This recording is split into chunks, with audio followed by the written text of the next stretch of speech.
El demonio maldito. Se dice que hay varias restricciones para la noche del Día de Muertos. Entre ellas, se habla de no conversar por internet con otras personas y mantenerse alejado de los ciberespacios. De no hacerlo, las consecuencias pueden ser funestas. Cuenta la leyenda que Leonardo y Ulises eran dos adolescentes que gustaban pasar varias horas frente a la computadora. Ambos asistían al mismo colegio y se divertían jugándoles bromas pesadas a sus compañeros y maestros, motivo por el cual eran constantemente castigados. Debido a su última hazaña en la escuela, ambos fueron suspendidos un par de días. Para su mala suerte, era noche de brujas y sus padres les ordenaron quedarse en casa como escarmiento. Sin embargo, convencieron a los padres para que lo menos les dejaran pasar el día en casa de Leonardo, aprovechando que los padres de Ulises debían salir a un viaje de negocios. Los dos amigos, aburridos de ver televisión, decidieron navegar por internet. Una vez en su portal favorito ingresaron a uno de los foros de conversación. A pesar de la suspensión, no habían aprendido la lección, pues idearon bromear con los que ahí chateaban. Así pues, se hicieron pasar por el espíritu de una niña que había muerto asesinada por su madre. Se burlaban de la religión y del infierno mismo. Todo ello lo hacían saber a los que se encontraban en el foro. Justo a las 12 de la noche recibieron un mensaje privado de un tal Belial que les decía: ¿les parece correcto hacerse pasar por una persona muerta? ¿Creen que es divertido jugar con el espíritu de alguien? Les ordeno que dejen de hacerlo o serán testigos de mi ira. Leonardo y Ulises no hicieron más que reírse por el mensaje y, provocados, sintieron la necesidad de responderle al emisor para demostrarle que no tenían miedo y caerían en una broma. ¿Y qué vas a hacer? ¿Acaso vas a matarnos? Tal vez, respondió Belial. Minutos después, su bandeja de entrada indicaba un nuevo mail. Leonardo revisó inmediatamente y se encontró con un mensaje que decía: «Soy Belial, un demonio maldito que sale en la noche del Día de Muertos para vengar las muertes de otros seres que, como yo, fueron expulsados del paraíso y, de paso, encargarme de la gente que se burla del mundo de las tinieblas. Deben tener cuidado conmigo». Leonardo y Ulises se atemorizaron un poco, pensaron que se trataba de un maniático de la red. Últimamente habían escuchado noticias acerca de asesinatos sangrientos relacionados con chats. Ante esta situación rápidamente salieron del foro de conversaciones. Sin embargo, la bandeja de entrada indicaba 30 mails nuevos, todos de Belial y con el mismo mensaje. Leonardo empezó a preocuparse, por lo que respondió a su mensaje. Les dijo que ellos ya habían terminado la broma, por lo que sus mensajes ya no eran divertidos y que dejara de hacerlos. Como los mails no dejaban de llegar, Ulises le escribió uno más, donde le indicaba que en verdad ambos estaban asustados, que ya había logrado su propósito. Ambos permanecían atentos a la bandeja de entrada, que señaló un nuevo mensaje. Nuevamente era de Belial. Su temor pronto desaparecerá. ¿Se quedarán más tranquilos si les digo que estoy justamente detrás de ustedes? No miren atrás y será menos doloroso.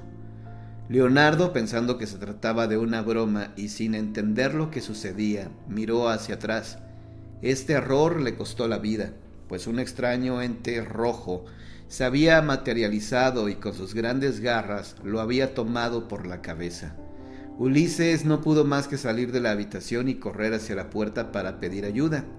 Los vecinos se alarmaron al ver al muchacho gritando por la calle, por lo que llamaron a una patrulla.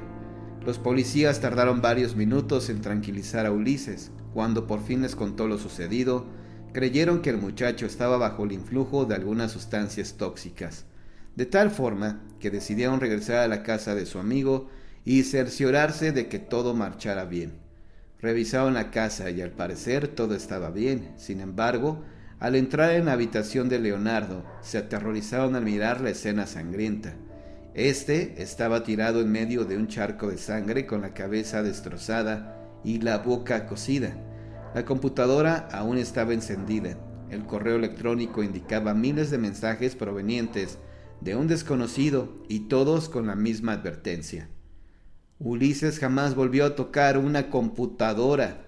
Es por ello que se recomienda que en el Día de Brujas se debe tener cuidado con las conversaciones en Internet y, de ser posible, nunca burlarse de los espíritus en pena ni de los demonios, ya que estos aparecerán para hacer pagar a todo aquel que se atreva a subestimarlos.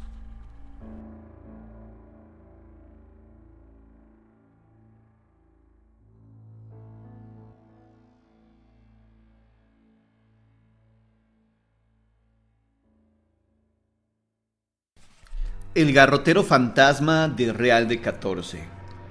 En medio del desierto de San Luis Potosí se construyó la población de Real de 14 debido a la riqueza en metales de su subsuelo que llevó a cavar innumerables minas, donde trabajaron y padecieron muchos hombres, algunos de los cuales terminaron sus vidas de modo trágico. La vida de la población fue muy agitada mientras las condiciones de trabajo fueron las adecuadas, pero en el siglo XIX el agua se coló en torrentes en las minas e hizo del todo imposible seguir con su explotación. Además, otras minas agotaron sus reservas de metales. Debido a todo ello, muchos pobladores empezaron a emigrar, al grado de que actualmente Real de 14 está casi abandonada. Pero subsisten algunas leyendas entre los pocos habitantes que aún quedan y gustan de contarlas a la luz de las fogatas y las estrellas. El más viejo de los colonos empuña su puro, muerde la punta y le escupe antes de encenderlo con una tea. Lanza humo y se acomoda en su banquito de madera para comenzar su relato. Los pocos turistas estamos atentos de sus labios resecos y casi al unísono encendemos las grabadoras para captar sus palabras. La estación 14 es el sitio donde comenzó esta historia. Las mujeres apoyan unas en otras, sentadas en piedras cuadradas, caídas de casas abandonadas o en troncos escamosos, en tanto que los hombres acompañamos al viejo lanzando humo de cigarros, puros o pipas. Esta es la historia que nos contó. Hace mucho, pero muchísimo tiempo, tanto que no puedo precisar el año, llegó a la población un joven extranjero que fue conocido simplemente como Wadley. En sus ojillos animosos adivinaba que había huido de casa con ganas de vivir aventuras y de hacer fortuna con su ingenio y la fuerza de sus brazos. El abuelo nos contaba que era común que entre los trabajadores de las diversas áreas se hablaran por señas, pues venía gente de muchas partes del mundo atraída por el brillo de metales valiosos, y por tanto, aquí también se hablaban diversos idiomas, pero muchos de los que llegaban se encontraban con la triste realidad de que la fortuna solo era para los dueños de la tierra.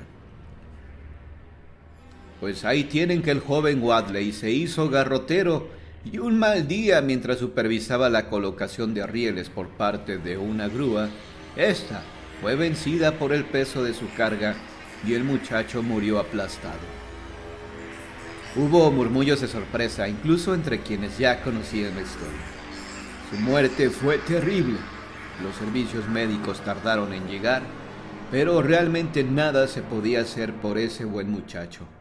Los pesados rieles lo destrozaron y él veía a los testigos como queriendo decir algo, como si quisiera preguntar si no había remedio.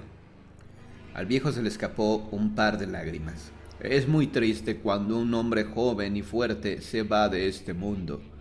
Cuántas cosas, cuántos planes quedan inconclusos o ni siquiera empezados. Bebimos sorbos del café hecho sobre las brasas y meditamos en las palabras del viejo, mientras ecos extraños llegaban del desierto y silbidos y aullidos se colaban por entre las podridas puertas y ventanas que se mantenían adheridas a muros deshechos por el tiempo y el abandono. Pues para honrar a ese Wadley se bautizó con su nombre la estación que seguía, la de 14. Oiga, ¿y qué pasó con el cuerpo del cadáver? ¿Lo reclamó alguien? Como les digo, aquello pasó hace tanto tiempo que ni mi abuelo recordaba bien muchos detalles, pero dicen que su sangre pintó mucho tiempo la tierra sobre la que cayó, Pero poco después aconteció algo que aún cuesta trabajo creer. Todos nos pusimos más atentos mientras escuchábamos el ulular del viento entre las tejas que aún quedaban en algunos techos. Resulta que tiempo después una locomotora se acercaba a toda velocidad a la estación 14 y a oscuras, cuando de pronto el maquinista vio que alguien le pedía minorar la marcha. Era una persona que agitaba su luz a bastante distancia. El maquinista obedeció. Las ruedas de acero comenzaron a rechinar sobre los rieles y de pronto se sintió una sacudida, luego de que el tren se inclinara bastante. Era como si hubiera recuperado el equilibrio y su marcha siguió segura. Preocupado y atento a su trabajo, el maquinista había olvidado al trabajador que agitaba la luz. Cuando al fin hubo arribado a la estación 14, preguntó por el hombre, pero le dijeron que esa noche ninguna persona se hallaba en servicio al lado de las vías y que el lugar por el que acababa de pasar la locomotora era muy conocido por la gran cantidad de accidentes que sucedían ahí. El haber aminorado la marcha salvó su locomotora, enfatizó el encargado del correo. El maquinista suspiró aliviado. ¿Cómo me gustaría agradecerle a ese hombre su advertencia? Quien dirigía la estación por aquellos entonces le contó la historia del garrotero y concluyó: a él debe darle las gracias donde quiera que esté. No es la primera vez que sospechamos que su fantasma deambula por los alrededores para salvar a la gente de sufrir un fin como el que él tuvo, aplastado entre pesados hierros. Al día siguiente, cuando partíamos del lugar en camioneta, creímos ver a la distancia en las afueras de la estación 14 agitarse una luz mientras un tren se aproximaba a toda velocidad. Aún hoy hay quienes encargan que se oficie una misa en honor del garrotero fantasma.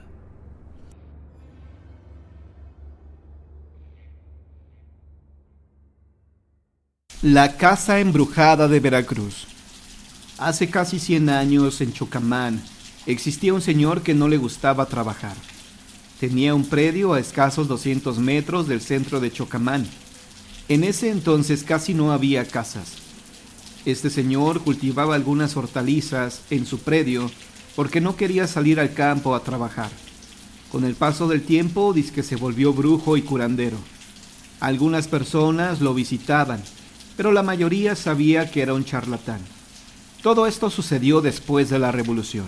Con el paso del tiempo, el señor intentaba hacer hechizos para curar, pero en una ocasión, sin saber, hizo un hechizo muy fuerte, lo que ocasionó que su pequeña casa se llenara de un olor fétido, y un hombre de negro se le apareció y le dijo: «Tu esposa me gusta». El aprendiz de curandero intentó regresar a ese espíritu o ente al inframundo, pero no pudo. Posterior a eso, la esposa del señor sufría pesadillas y soñaba que la atacaban. Entonces decidieron vender el predio. Así pasaron las décadas y el predio fue cambiando de varios dueños, porque sentían una vibra muy fuerte. Fue hasta casi la década del año 2000 que el predio quedó a un dueño final. Este construyó y adecuó un espacio para rentar. Llegó una familia a rentarlo: padre, madre, 2 hijos y una hija. A los pocos días de llegar, la habitación de la muchacha de aproximadamente 20 años empezó a albergar una sensación algo desagradable. De las paredes empezaron a salir muchos animales como cochinillas y tijeretas. Los habitantes lo atribuyeron a la humedad, pero los problemas continuaron. Por las noches la muchacha tenía pesadillas. Y lo más extraño es que aparecía con marcas de uñas en sus piernas, espalda y pechos. La llevaron a psicólogos pensando que era alguna patología o alteración nerviosa y nada. Fueron personas de grupos de la iglesia a hacer oración, pero los problemas continuaban. Una estrategia: fueron a la habitación de la chica. Acordaron que la chica se acostaría. Como ya llevaba muchos desvelos, sería fácil que se durmiera. Le dijeron que se pusiera unas calcetas en sus manos para no arañarse. Para esto la chica, por miedo, ya se había comido sus uñas hasta el extremo de sangrar sus dedos. La chica se durmió mientras sus amigas la vigilaban. A los escasos 10 minutos de que se durmió, vieron que empezaba a tener una pesadilla. La despertaron al instante y vieron con asombro que tenía una marca en sus piernas con forma de garra. Las chicas se asombraron porque no pasó ni 20 segundos de la pesadilla y ya estaban las marcas. Su asombro fue mayor porque las marcas estaban en la piel, pero no en su pijama. Las muchachas se espantaron y se fueron a sus casas. Debido a esto, y a que la salud de la chica se complicaba, la familia decidió cambiarse de casa. Actualmente, esta casa sigue en renta. Por respeto a la familia, nadie da información.